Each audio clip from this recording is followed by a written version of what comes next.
हमारा मन कैसे शुद्ध हो, अंतःकरण से विकार कैसे निकले, चित्त कैसे निर्मल हो, इसके बारे में बताते हुए पूज्य स्वामी राम सुखदास जी कहते हैं, ये राग द्वेष काम क्रोध आदि उत्पन्न और नष्ट होते हैं, आते और जाते हैं, परंतु आप उत्पन्न और नष्ट नहीं होते हो।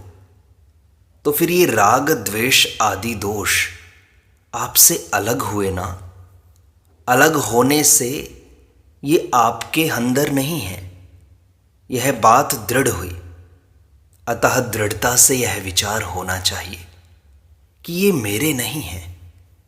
अगर ये आप में होते तो जब तक आप रहते तब तक ये भी रहते, और आप न रहते तो ये भी न रहते। परंतु आप तो रहते हो और ये नहीं रहते, ये आगंतुक हैं। आप आगंतुक थोड़े ही हो, आपका होनापन तो निरंतर रहता है। गाढ़ी नींद में मैं हूँ ऐसा स्पष्ट भाव नहीं होता, तो भी जगने पर यह भाव होता ही है कि अभी तक मैं सोया था, अब जग गया हूँ। मैं सोया था, उस समय मेरा अभाव था, यह नहीं दिखता। अपना भाव तो निरंतर अपने अनुभव में आ रहा है, और इन दोषों का आगंतुकपना प्रत्यक्ष हमारे अनुभव में आ रहा है। इसका भाव और अभाव दोनों हमारी समझ में आते हैं। तात्पर्य यह हुआ कि ये राग द्वेष आदि आपके स्वरूप में नहीं है, अपितु आपके मन, बुद्धि, इंद्रियों में आते हैं। परंतु शरीर को मैं मेरा मानने से इनके साथ अपने संबंध का अभाव नहीं दिखाई देता। देखो, एक बात बताएं, आप ध्यान देकर सुने। हमें संसार के जितने भी ज्ञान होते हैं वे सब सांसारिक पदार्थ, शरीर, इंद्रियां, अंतःकरण, इनको साथ लेकर ही होते हैं। परंतु स्वयं का बोध शरीर, इंद्रियां, अंतःकरण को साथ लेने से नहीं होता। अब यह जो बात है कि अंतःकरण शुद्ध होने से संसार का ज्ञान साफ होगा, पर स्वरूप का बोध कैसे होगा, इस पर शंका करो। श्रोता ने पूछा कि महाराज जी, अंतःकरण शुद्ध होने से अंतःकरण से संबंध विच्छेद हो जाएगा तो बोध अपने आप हो जाएगा ना? स्वामी जी ने कहा, जड़ चेतन का, सत असत का, नित्य अनित्य का जो विवेक है, उस विवेक को महत्व न देने से ही बोध नहीं हो रहा है। विवेक को महत्व देने से अविवेक मिट जाएगा और बोध हो जाएगा। यह विवेक आप में है और अभी है। उस विवेक को आपने प्रकाशित नहीं किया, उसको आपने उद्बुद्ध नहीं किया, उसको जागृत नहीं किया, उसका आदर नहीं किया, उसको महत्व नहीं दिया। यह गलती हुई। अंतःकरण शुद्ध होने से क्या हो जाएगा? शुद्ध होने से एक बात है कि पारमार्थिक रुचि हो जाएगी और कुछ नहीं। एक बड़ी मार्मिक बात है, जिस तरफ साधक का ध्यान जाता नहीं है, परमात्म तत्व का अथवा स्वरूप का बोध करण निरपेक्ष है। उसमें साधन की आवश्यकता नहीं है। इसलिए करण शुद्ध हो या अशुद्ध, उससे विमुख होने से वह बोध हो जाएगा। श्रोता ने पूछा कि अंतःकरण शुद्ध हुए बिना उससे संबंध टूट सकता है क्या? स्वामी जी ने कहा, वास्तव में संबंध है नहीं, पर संबंध मान लिया है। माना हुआ संबंध नहीं मानने से मिट जाएगा। इसमें शुद्धि अशुद्धि से क्या लेन देन? श्रोता ने पूछा कि यह मान्यता बिना अंतःकरण शुद्ध हुए भी हो सकती है क्या? स्वामी जी ने कहा, बिल्कुल हो सकती है। आपके भीतर यह भाव होना चाहिए कि मेरी मुक्ति हो जाए, मुझे बोध हो जाए, मेरा अंतःकरण शुद्ध हो जाए, उससे संबंध विच्छेद हो जाए। यह बात वास्तव में संबंध को दृढ़ करने वाली है। किसी को मिटाना चाहते हो तो मिटाने से पहले उसकी सत्ता मानते हो। अगर सत्ता नहीं मानते तो फिर मिटाते किसको हो? सत्ता मानते हो तभी तो आप संबंध विच्छेद करना चाहते हो। संबंध है, यह मान्यता होती है, तब उसको दूर करते हो। मैं कहता हूं कि संबंध है ही नहीं। उस शास्त्रीय प्रणाली में और इस प्रणाली में यही खास फर्क है। जैसे वेदांत ग्रंथों में आता है कि अध्यारोप और अपवाद, इन दोनों से निष्प्रपंच का प्रपंच हुआ है, अर्थात परमात्मा का विवेचन होता है। तो मैं कहता हूं कि जब अपवाद ही करना है तो अध्यारोप करो ही क्यों? श्रोता ने कहा, मेरा प्रश्न यही उठ रहा है कि अंतःकरण की शुद्धि हुए बिना मान्यता बनती नहीं। स्वामी जी ने कहा, मैं कहता हूं कि बनती है। अंतःकरण को लेकर बनाओगे तो नहीं बनेगी। देखो, सनकादियों ने जाकर ब्रह्मा जी से प्रश्न किया कि मन विषयों में फंसा हुआ है और विषय मन में बसे हुए हैं, तो फिर मन को विषयों से अलग कैसे करें? तो उत्तर दिया कि इन दोनों से ही संबंध विच्छेद कर दो। मदरूप उभयम त्यजेत। यही तो मैं कहता हूं। इस साधन को क्यों नहीं पकड़ते आप? यह तो शास्त्र की बात है, मेरे घर की नहीं है। मेरे घर की इतनी ही बात है कि इसी को जोर से पकड़ना चाहिए, दूसरे को नहीं। अध्यारोप करो, उसको रखो, फिर उसको दूर करो। क्यों आफत में फंसते हो? है ही नहीं हमारे में। इससे साधन की जल्दी सिद्धि होती है, इसलिए इसका आदर करो। यह प्रणाली मेरी नहीं है और न किसी का ठेका है इस पर। यह तो सामान्य सी बात है। श्रोता ने कहा, महाराज जी, जहां जिज्ञासा होती है, मान्यता होती है, वहीं पर हमारी भोगों में रुचि पैदा होती है। स्वामी जी ने कहा, भोगों की रुचि है, सुख भोग की इच्छा है, यही तो घातक है। इसका आप त्याग करते नहीं, इसीलिए संबंध विच्छेद की बात कठिन दिखाई देती है। नहीं तो यह बहुत सुगम और बहुत सरल है। श्रोता ने कहा कि यह सुख भोग की इच्छा ही खास बीमारी है महाराज जी। स्वामी जी ने कहा, अरे खास बीमारी है तो इसको दूर करो। वास्तव में जब आपकी समझ में आ गई कि यह बीमारी है तो बीमारी आपसे दूर हो गई। आंख में लगा हुआ अंजन आंख से नहीं दिखता। अंजन आंख से तब दिखता है जब वह आंख से दूर हो, अंगुली पर लगा हो। श्रोता ने पूछा, स्वामी जी, दोष को जानते हुए भी और इसको दूर करना चाहते हुए भी यह दूर क्यों नहीं होता?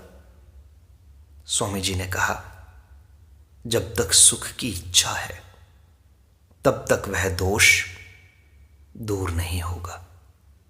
जैसी सुख भोग की इच्छा है वैसी त्याग की इच्छा नहीं है। सुख भोग की इच्छा ज्यादा प्रबल है, उसकी अपेक्षा उसके त्याग की इच्छा बहुत कमजोर है। श्रोता ने कहा, यह सही बात है महाराज जी। सुख भोग की रुचि ज़्यादा है।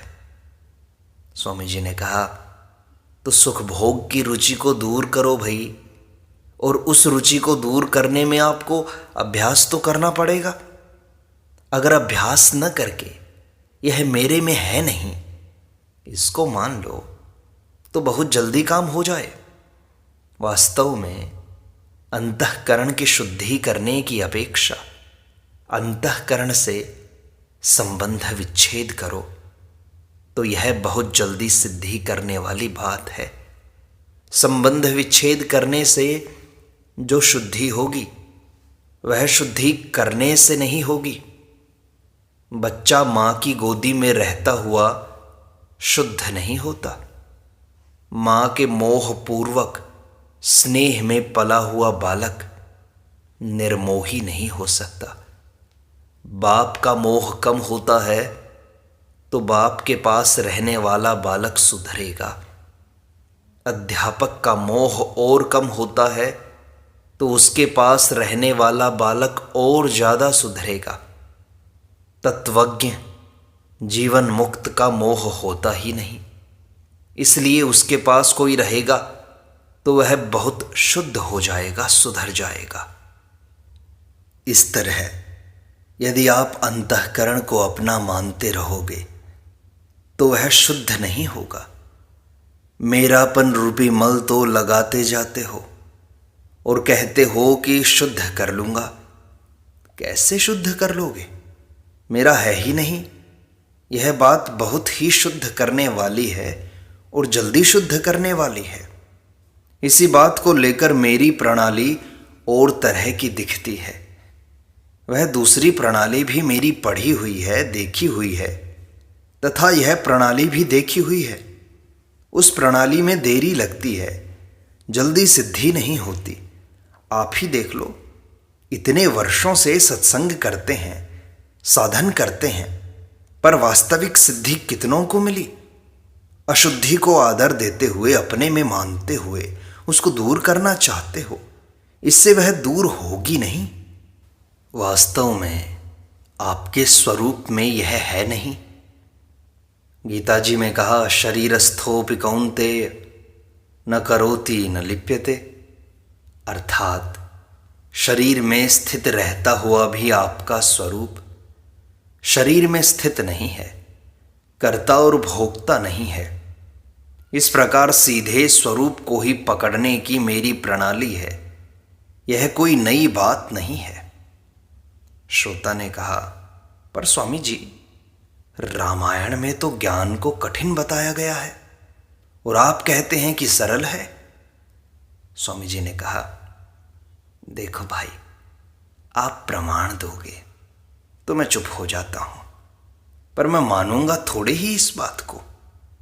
आप रामायण की बात कहोगे तो हृदय में गोस्वामी जी महाराज का आदर होने के कारण मैं चुप हो जाऊंगा, परंतु जो सरल है वह कठिन कैसे हो जाएगा?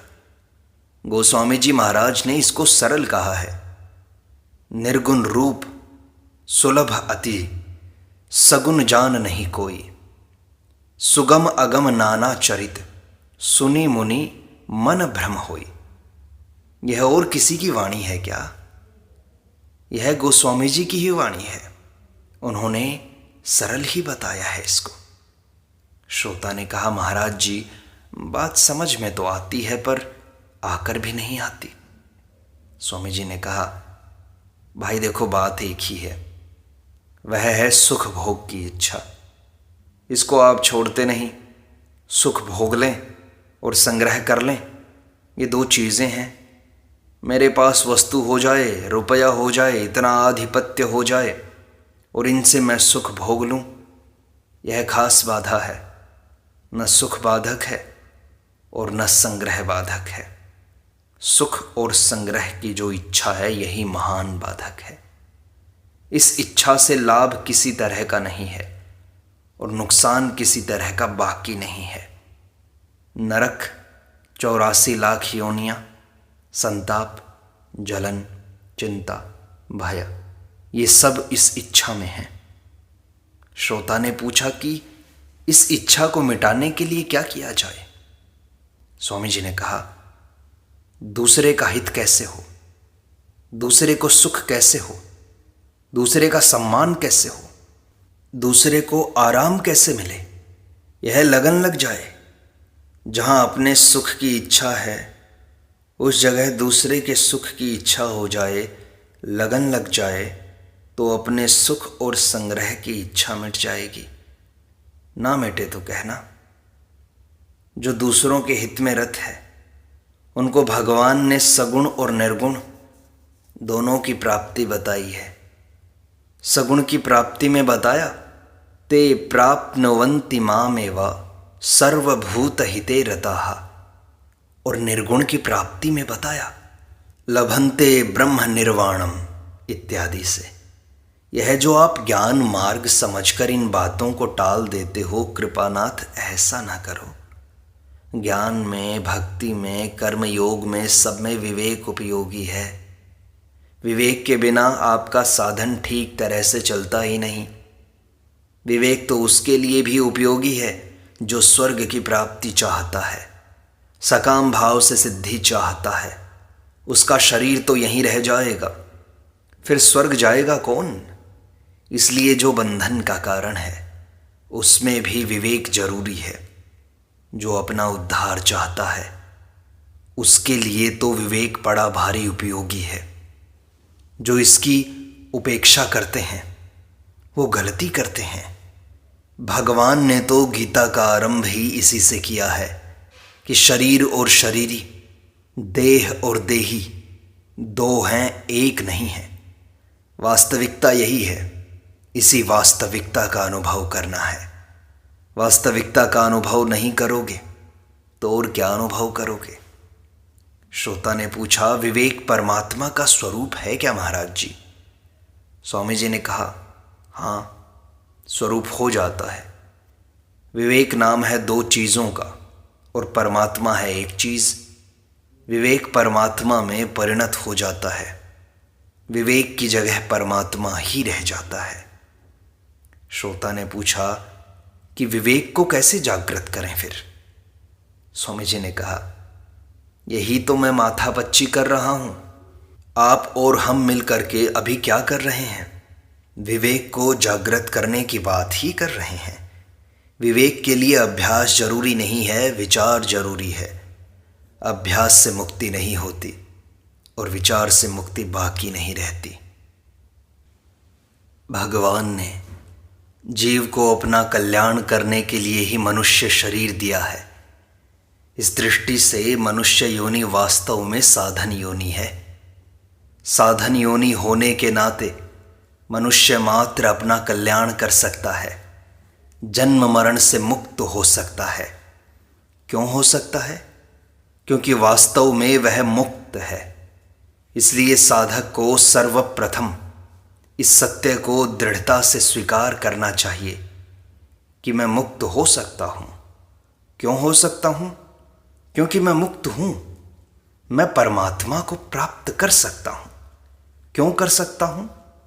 क्योंकि परमात्मा प्राप्त है, जो सब देश में है, सब काल में है, सब समय में है, सब व्यक्तियों में है, सब वस्तुओं में है, सब अवस्थाओं में है, सब घटनाओं में है, सब परिस्थितियों में है। वे परमात्मा क्या हमसे कभी अलग हो सकते हैं? जैसे परमात्मा हमसे कभी अलग नहीं होते, ऐसे ही शरीर के साथ हमारा कभी मिलन नहीं होता। आज तक हम अनेक योनियों में गए, अनेक शरीर धारण किए, पर कोई भी शरीर हमारे साथ नहीं रहा, जबकि हम स्वयं वे के वे ही रहे। अतः साधक को यह सत्य स्वीकार कर लेना चाहिए कि परमात्मा के साथ हमारा अविभाज्य संबंध है और संसार के साथ शरीर का अविभाज्य संबंध है। इसलिए हम शरीर के द्वारा अपने लिए कुछ नहीं कर सकते। शरीर से कोई भी क्रिया करेंगे तो वह संसार के लिए ही होगी, अपने लिए नहीं। क्रिया मात्र का संबंध संसार के साथ है। हमारा स्वरूप अक्रिय है, अगर हम कोई भी क्रिया न करना चाहें तो शरीर की क्या जरूरत है। अब साधक को विचार करना है कि जब शरीर के द्वारा हम अपने लिए कुछ कर ही नहीं सकते, केवल संसार के लिए ही कर सकते हैं, तो फिर अपने लिए क्या कर सकते हैं, कैसे कर सकते हैं। विचार करने पर पता लगता है कि हम अपने लिए अपने द्वारा निष्काम हो सकते हैं। क्यों हो सकते हैं? क्योंकि हम निष्काम हैं। हम अपने लिए ममता रहित हो सकते हैं। क्यों हो सकते हैं? क्योंकि हम पहले से ही निर्मम हैं। हम अपने लिए निरअहंकार हो सकते हैं। क्यों हो सकते हैं? क्योंकि हम निरअहंकार हैं। गीता में भगवान ने भी हमें निष्काम, निर्मम और निरअहंकार होने के लिए कहा है। क्यों कहा है? क्योंकि हम निष्काम, निर्मम और निरअहंकार हैं। हम अपने द्वारा भगवान को अपना मान सकते हैं। क्यों मान सकते हैं? क्योंकि भगवान अपने हैं, दूसरा कोई अपना है ही नहीं, हो सकता ही नहीं। हम अपने द्वारा संसार से अलग हो सकते हैं। क्यों हो सकते हैं? क्योंकि हम संसार से अलग हैं। असंगो ही अयम पुरुषः। तात्पर्य यह निकला कि हम अपने लिए निष्काम, निर्मम, निरअहंकार हो सकते हैं और अभी हो सकते हैं। ऐसा होने के लिए शरीर की आवश्यकता नहीं है, अपितु अपने ही द्वारा हो सकते हैं। परिश्रम और पराश्रय का त्याग करके हम अपने लिए ही, अपने ही द्वारा विश्राम और भगवद आश्रय पा सकते हैं। इसमें हम पराधीन नहीं हैं, अपितु सर्वथा स्वाधीन हैं। शरीर के साथ हमारा संबंध कभी था नहीं, है नहीं, होगा नहीं, हो सकता भी नहीं। अतः शरीर के द्वारा हम भोजन तो कर सकते हैं पर भजन नहीं कर सकते। सेवा भी हम शरीर के द्वारा नहीं कर सकते, अपितु शरीर से अलग होकर कर सकते हैं। कैसे कर सकते हैं? अपने द्वारा बुराई रहित होकर कर सकते हैं। क्यों कर सकते हैं? क्योंकि हम बुराई रहित हैं। भजन भी हम अपने ही द्वारा कर सकते हैं। कैसे कर सकते हैं? भगवान में प्रेम करके कर सकते हैं। क्यों कर सकते हैं? क्योंकि हम भगवान के प्रेमी हैं। शरीर के द्वारा हम सेवा और प्रेम की चर्चा तो कर सकते हैं, पर सेवा और प्रेम नहीं कर सकते। संसार से मिले हुए शरीर, इंद्रियां, मन, बुद्धि के द्वारा हम संसार को ही प्राप्त कर सकते हैं, परमात्मा को नहीं। परमात्मा को न शरीर के द्वारा पकड़ा जा सकता है, न मन के द्वारा पकड़ा जा सकता है, न इंद्रियों के द्वारा पकड़ा जा सकता है, और न ही बुद्धि के द्वारा पकड़ा जा सकता है। यदि इनके द्वारा परमात्मा पकड़ा जा सकता तो फिर मशीन के द्वारा भी परमात्मा पकड़ा जा सकता। इसलिए यदि साधक परमात्मा को प्राप्त करना चाहता है तो उसको शरीर, इंद्रियां, मन, बुद्धि, अंतःकरण के आश्रय का त्याग करना पड़ेगा, क्रिया के आश्रय का त्याग करना पड़ेगा। परमात्मा इन शरीर आदि जड़ वस्तुओं के द्वारा नहीं प्राप्त होता, अपितु इनके त्याग से, इनसे संबंध विच्छेद करने पर प्राप्त होते हैं। इससे यह सिद्ध हुआ कि परमात्मा को पाने के लिए, उनका प्रेमी बनने के लिए हमें न तो शरीर की आवश्यकता है, न इंद्रियों की आवश्यकता है, न मन की आवश्यकता है और न बुद्धि की ही आवश्यकता है। शरीर के द्वारा मिलने वाली वस्तु सबको नहीं मिल सकती, पर अपने द्वारा मिलने वाली वस्तु सभी को मिल सकती है। जो किसी को मिले, किसी को न मिले, उसका नाम परमात्मा नहीं है।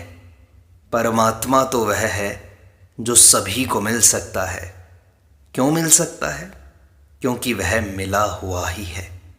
जब परमात्मा के सिवाय अन्य कुछ है ही नहीं, तो फिर परमात्मा अप्राप्त कैसे? इसलिए जब विचार करोगे, ध्यान से देखोगे, तो पाओगे कि ये शरीर, मन, बुद्धि, इंद्रियां, अंतःकरण जिनको तुम शुद्ध करना चाहते हो वे अपने हैं ही नहीं। और जब अपने हैं नहीं, अपने में है नहीं, तो इनको शुद्ध करने का क्या फायदा। इनको शुद्ध करने का तात्पर्य इतना ही है कि इनको अपना मत मानो। इनको, शरीर को, मन बुद्धि को, अंतःकरण को अपने लिए मत मानो। ये भगवान के लिए है, संसार के लिए है। इस प्रकार यह सत्संग यहीं संपूर्णता को प्राप्त होता है। शेष अगले अंक में।